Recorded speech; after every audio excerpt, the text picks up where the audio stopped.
Taiyuan energy low carbon development forum 2025 चीन के शुमाली सूबा शंशी के शहर ताइयुआन में हफ्ता और इतवार के रोज़ मुनक़िद हुआ है।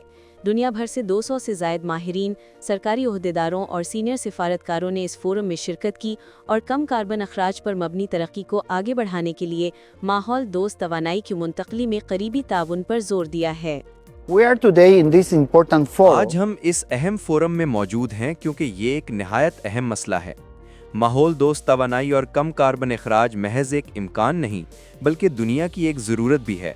हमें इसके लिए मिलकर काम करना होगा। मेरा ख्याल है कि तवानाई की माहौल दोस्त मुंतकली एक ऐसा चैलेंज है जिसका अक्सर ममालिक को सामना है।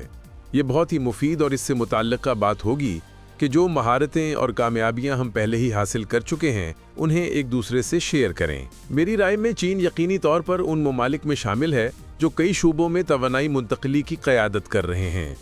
चीन ने ऐसी कामयाबियां हासिल की हैं जिन्हें न सिर्फ शेयर किया जा सकता है बल्कि दूसरे खित्तों में दोहराया जा सकता है। मेरे ख्याल में आलमी सतह पर ताउन बहुत अहम है क्योंकि हम अब एक मुख्तलिफ दुनिया की तरफ बढ़ रहे हैं। मौसमियाती तब्दीली इसका वाज़ेह सबूत है। इसी वजह से हम चीन के साथ तवानाई की मुंतकली पर अच्छा ताउन कायम करने के काबिल हुए हैं और साथ ही साल 2035 और साल 2060 के अपने अहदाफ हासिल करने की कोशिश भी कर रहे हैं।